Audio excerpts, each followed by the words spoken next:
Good morning, everybody. Running through the sector's performance, you have the XHJ, in the dark blue, the sector, and then you have the XJO, of course, the ASX 200 in the light blue there. Been a tale of two halves, as you can see. Underperformance market early on.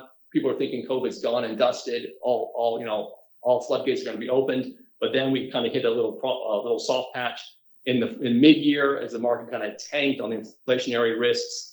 And of course, you had the Ukraine war, and then so the defensive definitely caught a bid, but that kind of got closed up in the latter part of this year into January, as you saw the market swing back once again as kind of people thought about inflation is not as bad, recessionary risk is lowering, and of course the Feds are going to rein in their dramatic increasing in interest rates. But net, the healthcare index actually closed up on the 12-year rolling forward. 1.6%, and we'll take that as a nice little win for the space. Valuation, once again, as I started this talk, I said expensive defensive. Well, not really. Yes, it's based on a timeline when you look at it, but this is a 5-year chart looking at the forward PE multiple. Now, the sector, like all other sectors, has derated since mid-year, down 10 points. But really, on an absolute basis, the sector is trading roughly around its mean multiple. The relative multiple on the right-hand side chart, you can see it's trading one standard deviation rich, but that includes an index, the financials and the resources. If you do strip those out, the sector is trading within its mean multiple or a little below its one standard deviation expensive, so not that bad. I'll put this slide up just quickly because it's my favorite slide. If you see me present before, you know it's always in this deck. I love it. It just gets away from the short-sightedness of the market and looks at the longer-term prospects. And you can see from this slide, healthcare, how it's performed. 70% of the time, it's going to win. It's beat the ASX, number one leading asset class within the ASX. So you can see the numbers on that slide and the charts below.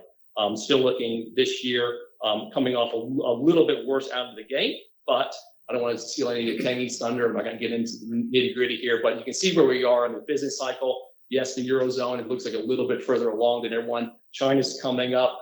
Out of it, seems like the COVID exit or kind of their alleviation of the zero tolerance policies, opening up the doors there. That's just good. But everyone else is on that downward slope, late cycle. So you know what companies do well in that type of environment. So quickly, the thematics. I won't run through these. You can read them off the slide. Yeah, the pandemic is here. It's not going away. The WHO still has it as a pandemic. Subvariants, variants as well. You can expect other things to pop up. Enterprise imaging I put up there. You can see, you can read the names that are important there, the Prometheus and Mach7. Hospital without walls is a key thematic as well. Focus on diagnostic, that's nothing new coming out of COVID. International names I want to touch on quickly. J&J just reported overnight, 21st consecutive quarter beat. Unbelievable, but sales a little bit soft, so it sold off a little bit. Nothing to worry too much about. Like J&J, but I have other names on there. We also put out a note, hope you saw that note on obesity plays and diabetes plays, Novo Nordisk and Eli Lilly. Those are two names we don't really talk about, but happy to take that offline if anyone's interested. Wanted to flag about the Aussie dollar. It's up, right, left, right to the USD, and that's a big swing factor in a lot of these net exporters. Nice tailwind coming into the first half on the PCP. However, that's totally reverted coming into January, so that's a headwind for the space.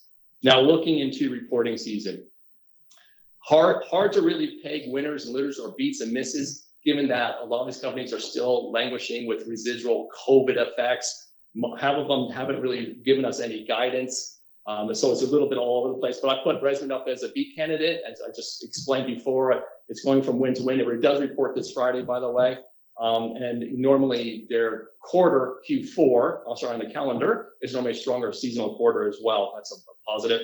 I put the missed candidates as Helios, Ramsay, and Ansell. I talked about Helios. I talked about Ramsay. Ramsay, like I said, that's a key pick, but maybe a little lumpy coming into this half. Second half's gonna be much stronger. Ansell I put up there because it's been interesting. It's an industrial name, but it's caught a bid this year, which is odd to me given the macro concerns. But I just want to point you out that 3M overnight pointed a shocking result. They missed on the bottom line. Their outlook was bad. It sold off 6%. And now the 3M is an industrial consumer conglomerate, as you all know. And maybe it's a canary in the coal mine. I don't know. Things have been up, down, left, right, center. However, Ansell has, I think, more risk to the downside. Thanks.